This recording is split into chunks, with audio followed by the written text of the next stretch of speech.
Thanks to all of you for the chance to be together and to think together. This is indeed a complicated and fast-changing time and a very dangerous one. So we really need clarity of thought. I'm especially interested in our conversation, so I'll try to be as succinct and clear as I can be. I've watched the events very close up in Eastern Europe, the former Soviet Union, Russia, very closely for the last 36 years.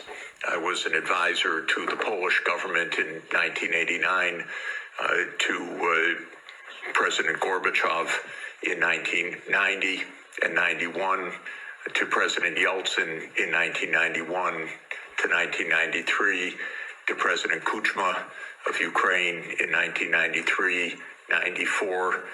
I helped introduce the Estonian currency. I helped several countries in former Yugoslavia, especially Slovenia. I've watched the events very close up for 36 years. After the Maidan, I was asked by the new government to come to Kiev, and I was taken around the Maidan, and I learned a lot of things firsthand. I've been in touch with Russian leaders for more than 30 years. I know the American political leadership close up. Our previous Secretary of Treasury was my macroeconomics teacher 51 years ago, or just to give you an idea. So we were very close friends for a half century. I know all of these people. I just want to say this because what I want to explain in my point of view is not secondhand. It's not ideology. It's what I've seen with my own eyes and experienced during this period. In my understanding of the events that have befallen Europe in many contexts, and I'll include not only the Ukraine crisis, but Serbia, 1999, the wars in the Middle East, including Iraq, Syria, the wars in Africa, including Sudan, Somalia, Libya. These are to a very significant extent that would surprise you, perhaps, and would be denounced about what I'm about to say. These are wars that the United States led and caused. And this has been true for more than 40 years now. What happened, more than 30 years, I should say, to be more precise. The United States came to the view, especially in 1990, 91, and then with the end of the Soviet Union, that the U.S. now ran the world, and that the U.S. did not have to heed anybody's views, red lines, concerns, security viewpoints, or any international obligations, or any UN framework. I'm sorry to put it so plainly, but I do want you to understand.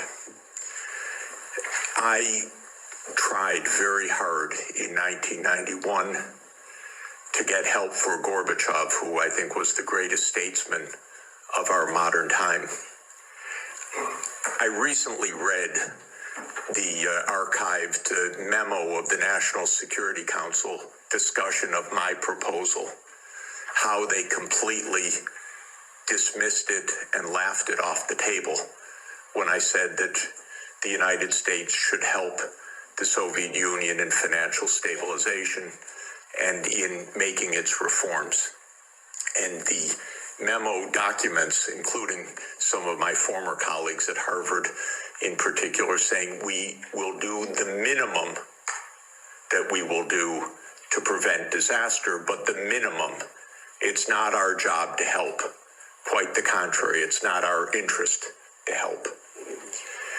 When the Soviet Union ended in 1991, the view became even more exaggerated. And I can name chapter and verse, but the view was we run the show. Cheney, Wolfowitz, and many other names that you will have come to know literally believed this is now a U.S. world, and we will do as we want.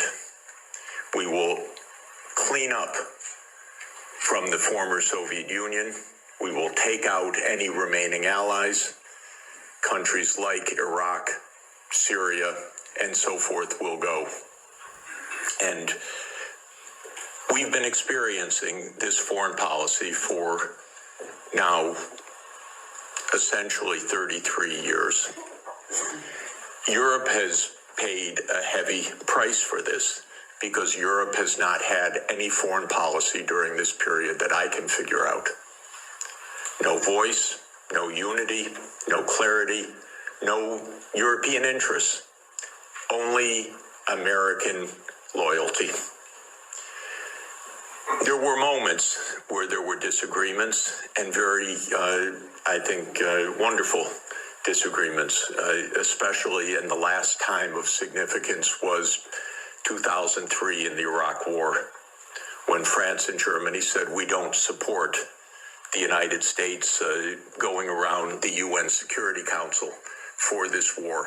That war, by the way, was directly concocted by Netanyahu and his colleagues in the U.S.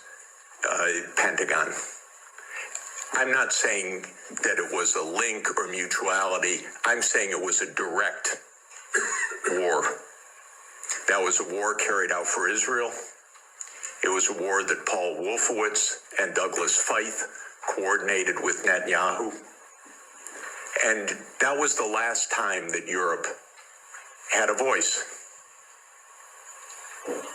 And I spoke with European leaders then, and they were very clear, and it was quite wonderful. Europe lost its voice entirely after that, but especially in 2008. Now, what happened after 1991 to get to 2008 is that the United States decided that unipolarity meant that NATO would enlarge somewhere from Brussels to Vladivostok, step by step. There would be no end to eastward enlargement of NATO. This would be the U.S. unipolar world. If you played the game of Risk as a child, like I did, this is the U.S. idea, to have the peace on every part of the board. Any place without a U.S. military base is an enemy, basically. Neutrality is a dirty word in the U.S. political lexicon. Perhaps the dirtiest word.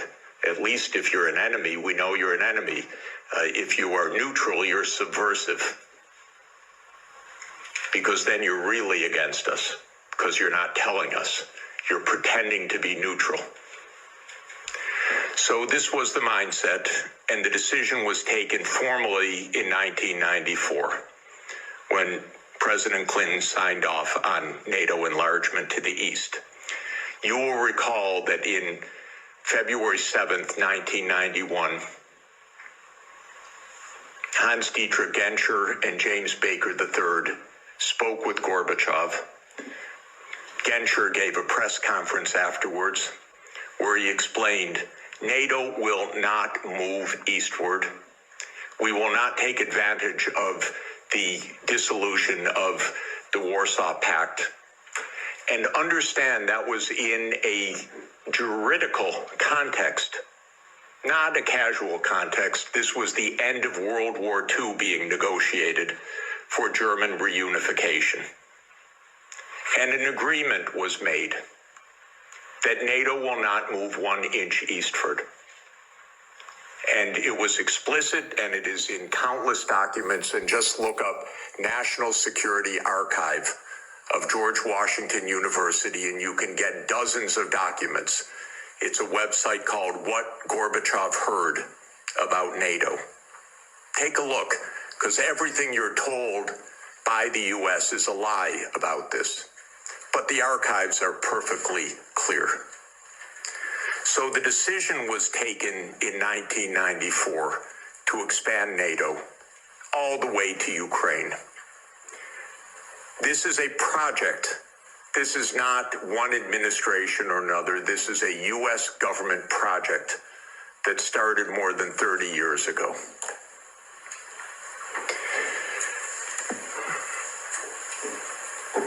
In 1997, Zbigniew Brzezinski wrote The Grand Chessboard.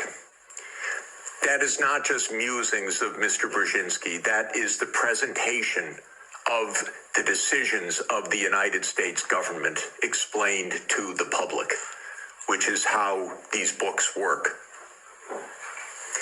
And the book describes the eastward enlargement of Europe and of NATO as simultaneous events. And there's a good chapter in that book that says, what will Russia do as Europe and NATO expand eastward? And I knew Zbigniew Brzezinski personally. He was very nice to me. I was advising Poland. He was a big help. He was a very nice and smart man, and he got everything wrong. So in 1997, he wrote in detail why Russia could do nothing but accede to the eastward expansion of NATO and Europe. In fact, he says the eastward expansion of Europe, and not just Europe, but NATO. This was a plan, a project. And he explains how Russia will never align with China. Unthinkable. Russia will never align with Iran. Russia has no vocation other than the European vocation. So as Europe moves east, there's nothing Russia can do about it. So says yet another American strategist. Is it any question why we're in war all the time? Because one thing about America is we always know what our counterparts are going to do, and we always get it wrong.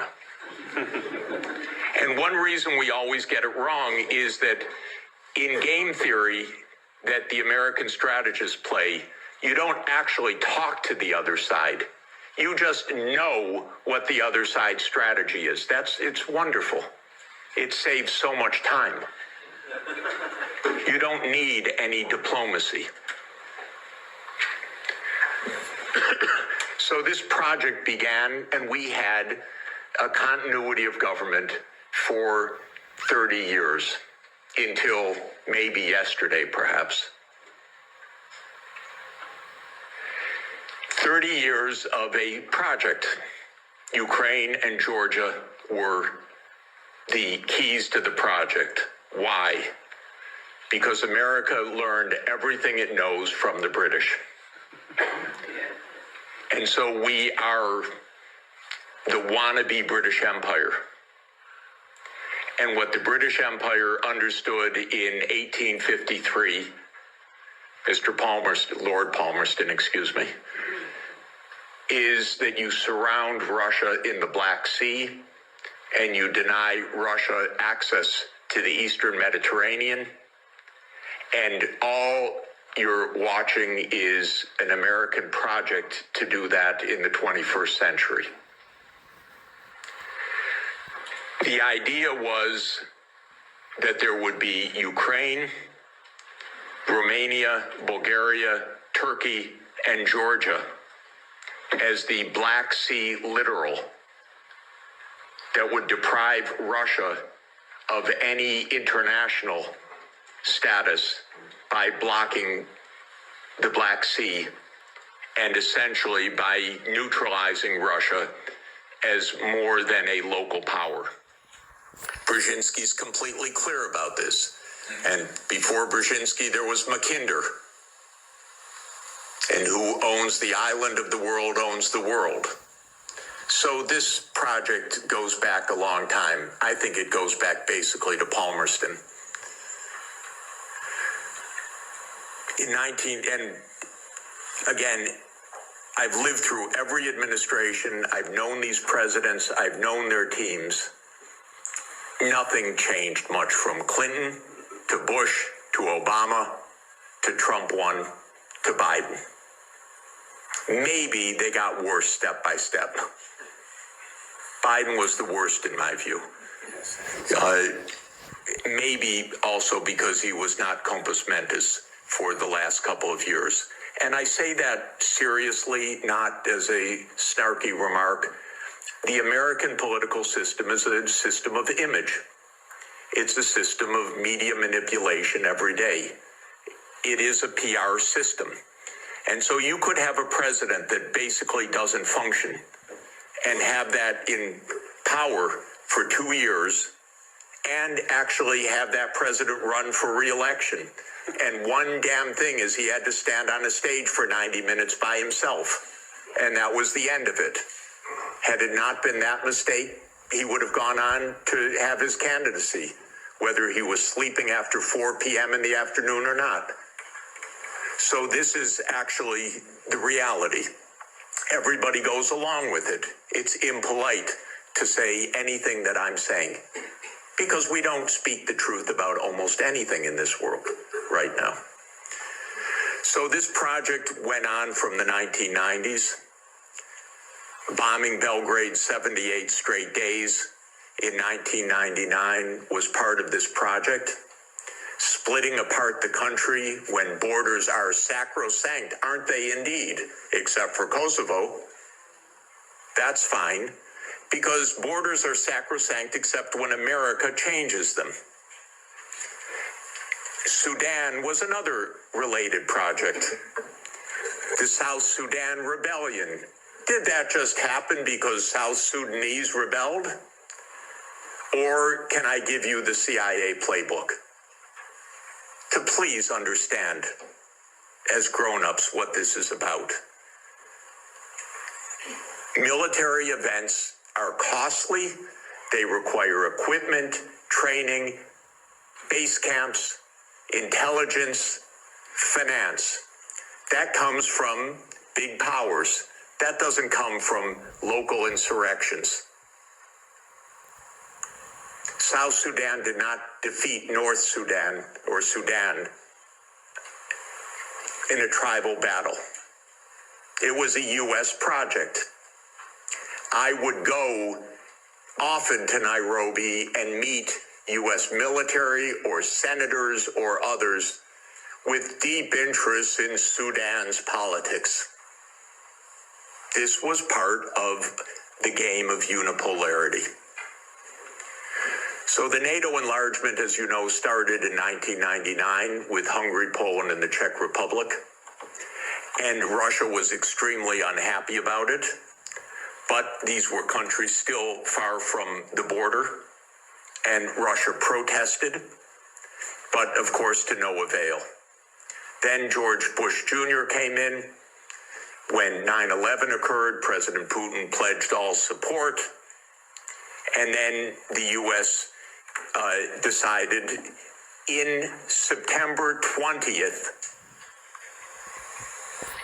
2001, that it would launch 7 wars in 5 years. And you can listen to General Wesley Clark online talk about that. He was NATO's Supreme Commander in 1999. He went to the Pentagon on September 20th, 2001.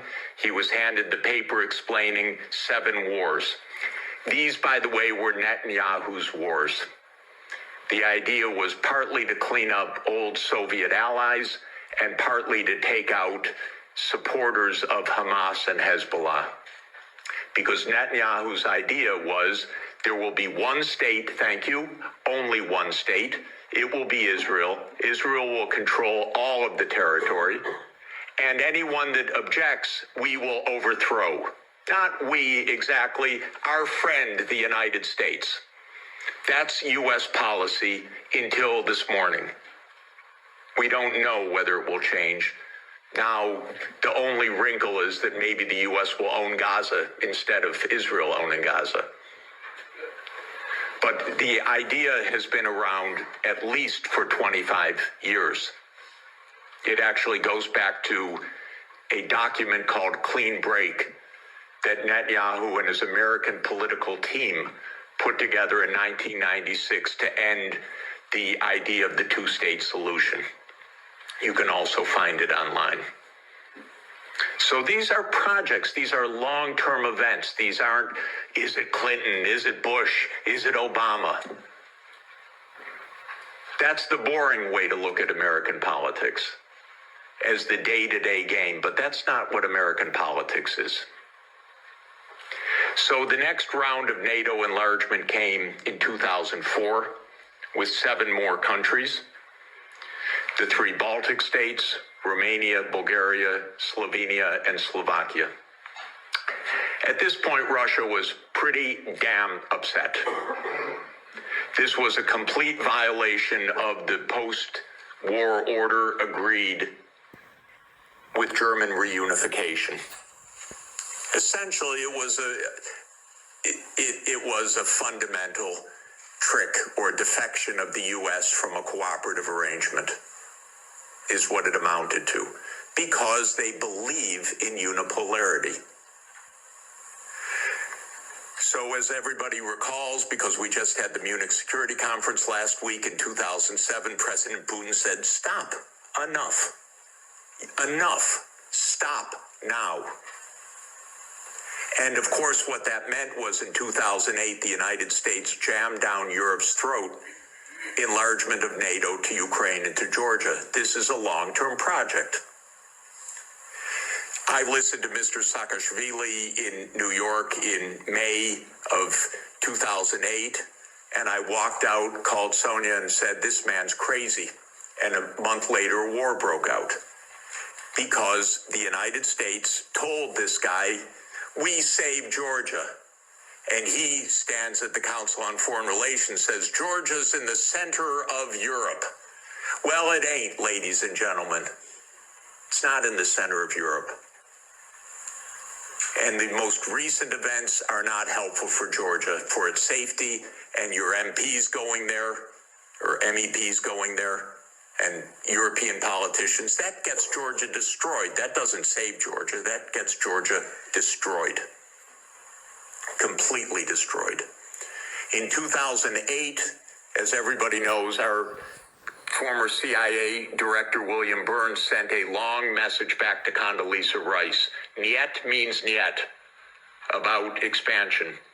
This we know from Julian Assange, because believe me, not one word is told to the American people about anything, or to you, or by any of your newspapers these days.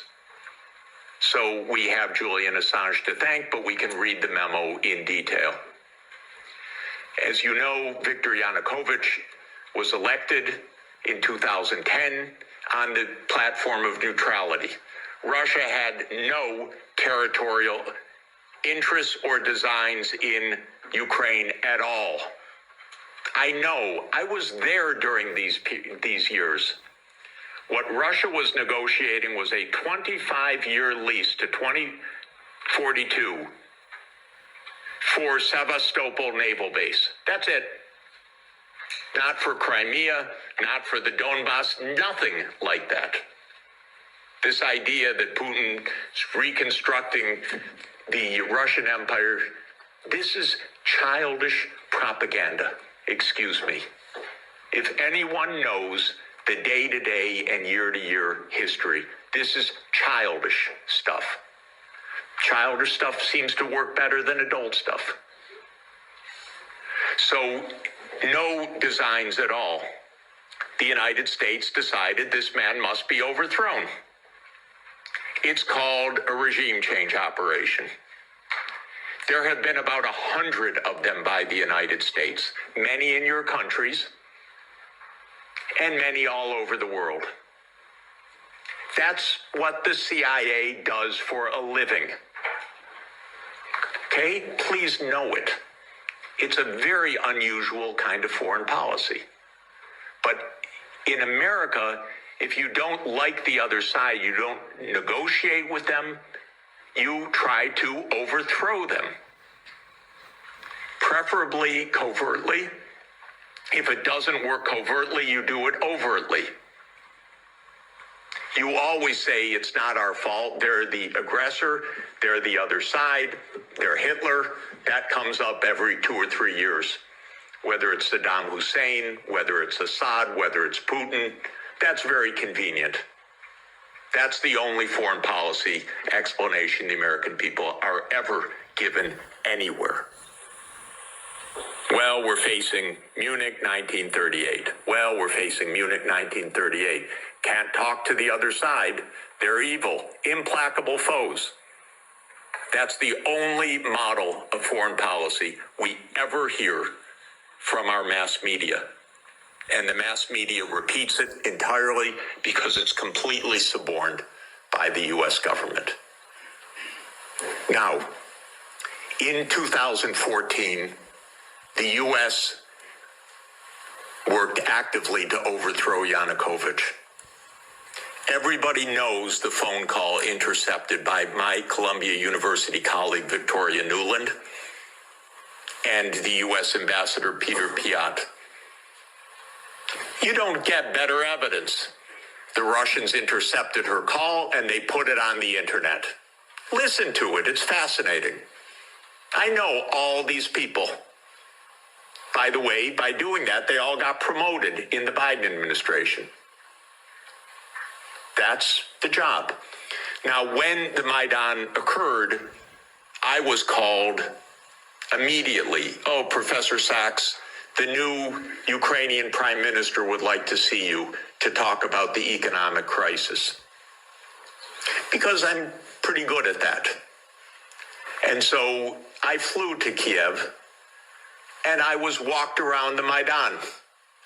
And I was told how the U.S. paid the money for all the people around the Maidan. Spontaneous, revolution of dignity.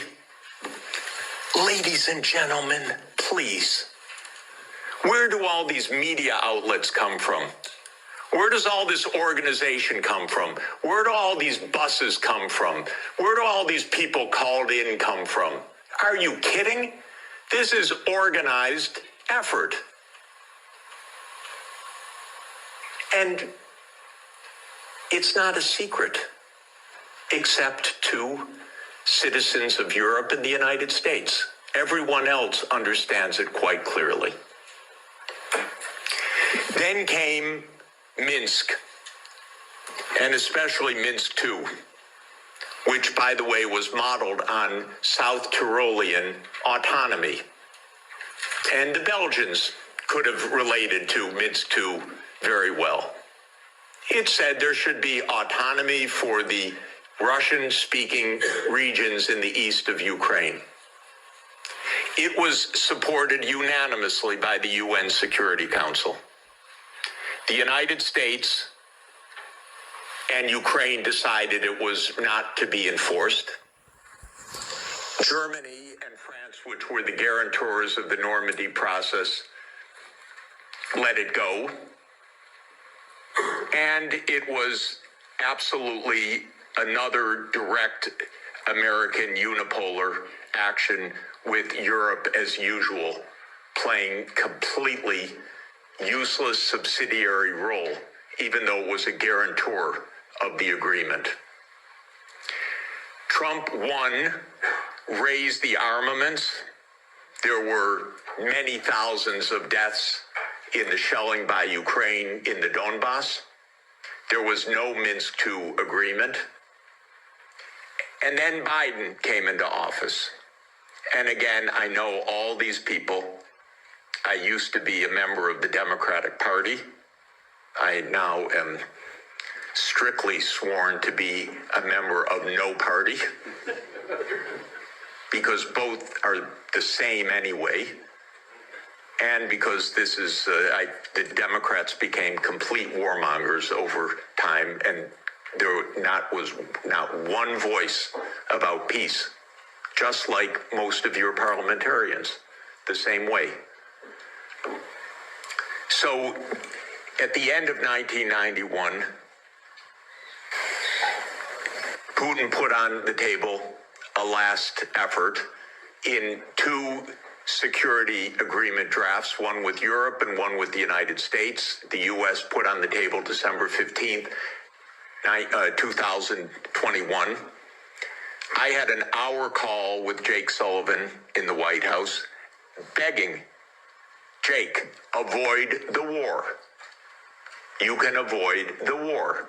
All you have to do is say NATO will not enlarge to Ukraine.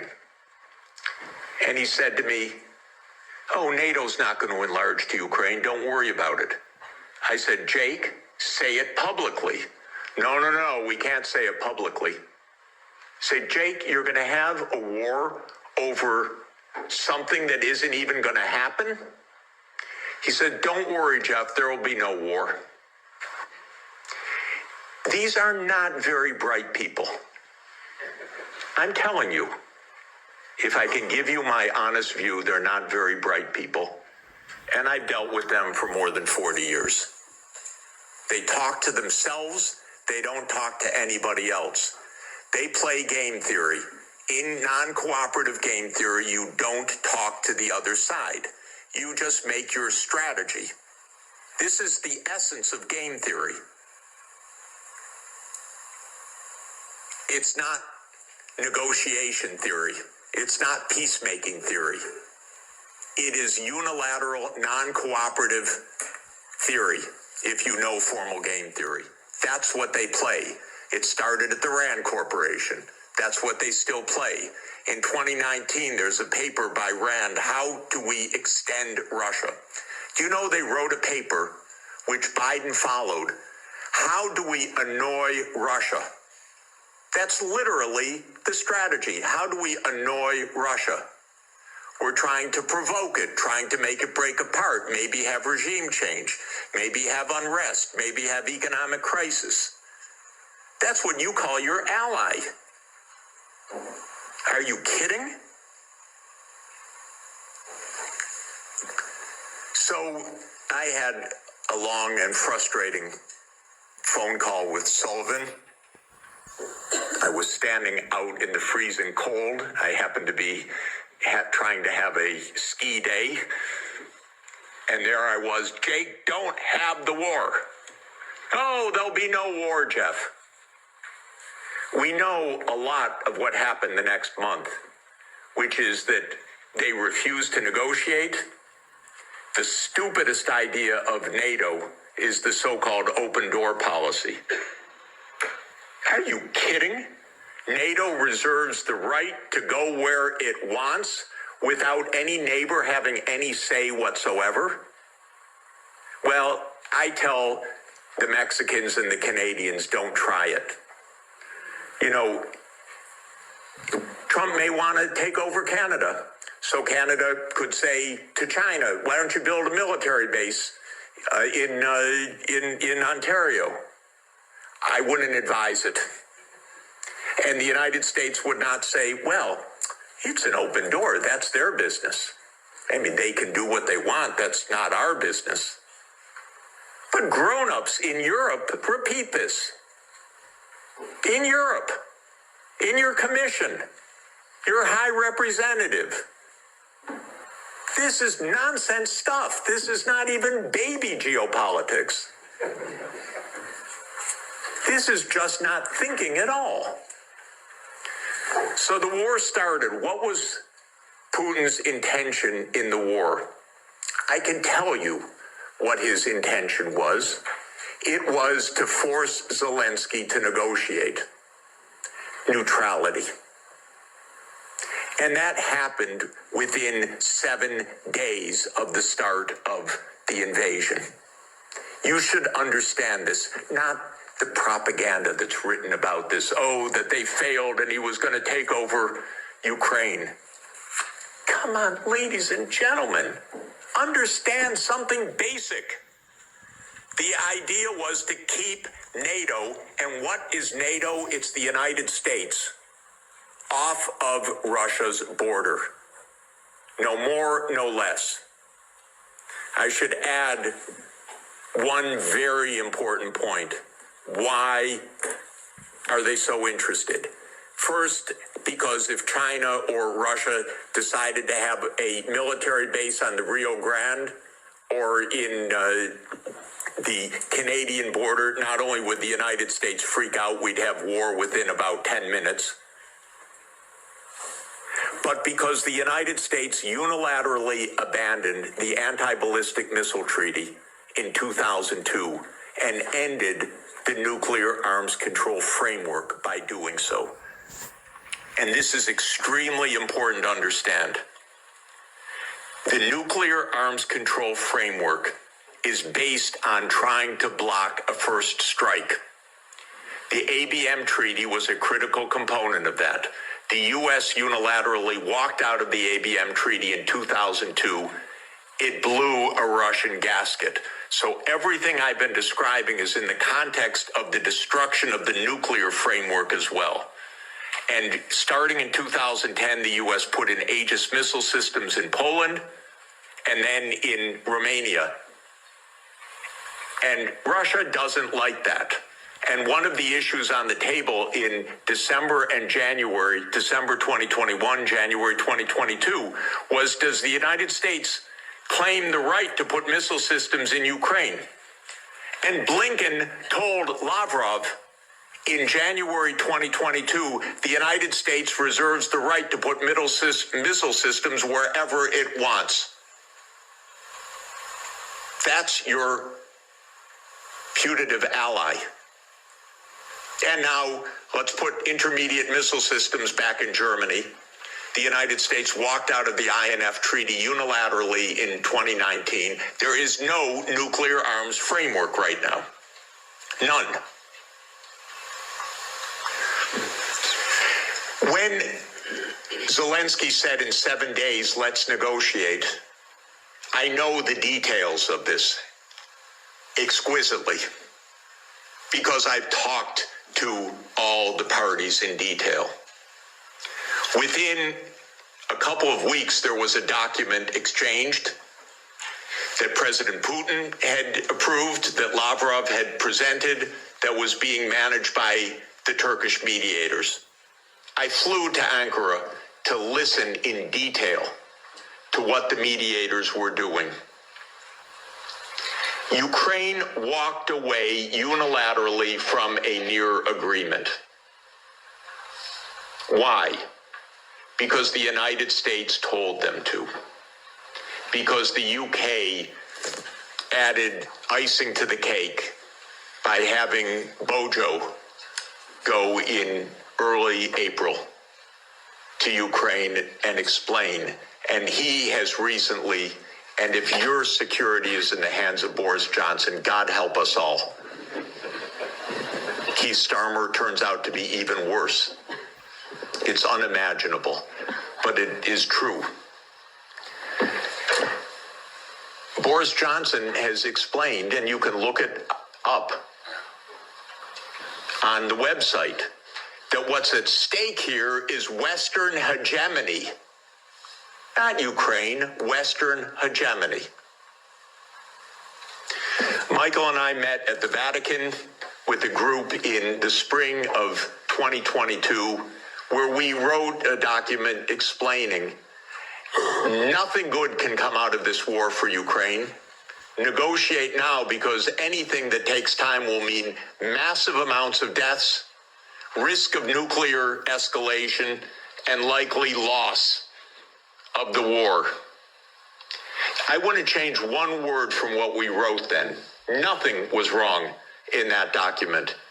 And since that document, since the U.S. talked the negotiators away from the table, about 1 million Ukrainians have died or been severely wounded. And the American senators, who are as nasty and cynical and corrupt as imaginable, say this is wonderful expenditure of our money because no Americans are dying. It's the pure proxy war. One of our senators nearby me, Blumenthal, says this out loud. Mitt Romney says this out loud. It's best money America can spend. No Americans are dying. It's unreal. Now, just to bring us up to yesterday, this failed. This project failed. The idea of the project was that Russia would fold its hand. The idea all along was Russia can't resist, as Zbigniew Brzezinski explained in 1997. The Americans thought we have the upper hand. We're going to win because we're going to bluff them. They're not really going to fight. They're not really going to mobilize. The nuclear option of cutting them out of SWIFT, that's going to do them in. The economic sanctions, that's going to do them in. The HIMARS, that's going to do them in. The ATACMS, the F-16s. Honestly, I've listened to this for 70 years. I've listened to it as semi-understanding, I'd say, for about 56 years. They speak nonsense every day. My country, my government. This is so familiar to me, completely familiar. I begged the Ukrainians, and I had a track record with the Ukrainians. I advised the Ukrainians. I'm not anti-Ukrainian, I'm pro-Ukrainian completely. I said, save your lives, save your sovereignty, save your territory, be neutral. Don't listen to the Americans. I repeated to them the famous adage of Henry Kissinger, that to be an enemy of the United States is dangerous, but to be a friend is fatal. Okay, so let me repeat that for Europe. To be an enemy of the United States is dangerous, but to be a friend is fatal. So let me now finalize a few words about Trump. Trump does not want the losing hand. This is why it is more likely than not this war will end, because Trump and President Putin will agree to end the war. If Europe does all its great warmongering, it doesn't matter. The war is ending. So get it out of your system. Please tell your colleagues. It's over. And it's over because Trump doesn't want to carry a loser. That's it. It's not some great morality. He doesn't want to carry a loser. This is a loser. The one that will be saved by the negotiations taking place right now is Ukraine. Second is Europe. Your stock market's rising in recent days by the horrible news of negotiations. I know this has been met with the sheer horror in these chambers, but this is the best news that you could get. Now, I encouraged, they don't listen to me, but I tried to reach out to some of the European leaders. Most don't want to hear anything from me at all. But I said, don't go to Kiev. Go to Moscow. Discuss with your counterparts. Are you kidding? You're Europe. You're 450 million people. You're a $20 trillion economy. You should be the main economic trading partner of Russia. It's natural links. By the way, if anyone would like to discuss how the U.S. blew up Nord Stream, I'd be happy to talk about that.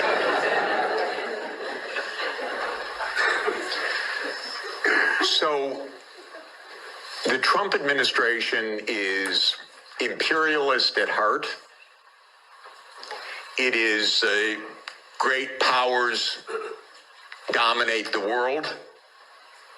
It is we will do what we want when we can. We will be better than a senescent Biden and we'll cut our losses where we have to. There are several war zones in the world, the Middle East being another. We don't know what will happen with that. Again, if Europe had a proper policy, you could stop that war. I'll explain how. But war with China is also a possibility. So I'm not saying that we're at the new age of peace, but we are in a very different kind of politics right now, and Europe should have a foreign policy, and not just a foreign policy of Russophobia, a foreign policy that is a realistic foreign policy that understands Russia's situation, that understands Europe's situation, that understands what America is and what it stands for, that tries to avoid Europe being invaded by the United States, because it's not impossible that America will just land troops in Danish territory. I'm not joking, and I don't think they're joking. And Europe needs a foreign policy, a real one, not a, yes, we'll bargain with Mr. Trump and meet him halfway. You know what that will be like? Give me a call afterwards. Please don't have American officials as head of Europe. Have European officials. Please. Have a European foreign policy. You're going to be living with Russia for a long time, so please negotiate with Russia. There are real security issues on the table, but the bombast and the Russophobia is not serving your security at all. It's not serving Ukraine's security at all. It contributed to 1 million casualties in Ukraine from this idiotic American adventure that you signed on to and then became the lead cheerleaders of. Solves nothing. On the Middle East, by the way, the U.S. completely handed over foreign policy to Netanyahu 30 years ago. The Israel lobby dominates American politics. Just have no doubt about it. I could explain for hours how it works. It's very dangerous. I'm hoping that Trump will not destroy his administration and worse, the Palestinian people, because of Netanyahu, who I regard as a war criminal, properly indicted by the ICC, and that needs to be told no more, that there will be a state of Palestine on the borders of the 4th of June, 1967, according to international law, as the only way for peace. It's the only way for Europe to have peace on your borders with the Middle East, is the two-state solution. There is only one obstacle to it, by the way, and that is the veto of the United States in the UN Security Council. So if you want to have some influence, tell the United States, drop the veto. You are together with 180 countries in the world. The only ones that oppose a Palestinian state are the United States, Israel, Micronesia, Nauru, Palau, Papua New Guinea, Mr. Malay, and Paraguay. So this is a place where Europe could have a big influence. Europe has gone silent about the JCPOA and Iran. Netanyahu's greatest dream in life is a war between the United States and Iran. He's not given up, and it's not impossible that that would come also. And that's because the U.S. in this regard does not have an independent foreign policy. It is run by Israel. It's tragic. It's amazing, by the way. And it could end. Trump may say that he wants foreign policy back. Maybe. I'm hoping that it's the case. Finally, let me just say with respect to China, China is not an enemy. China is just a success story. That's why it is viewed by the United States as an enemy, because China is a bigger economy than the United States. That's all.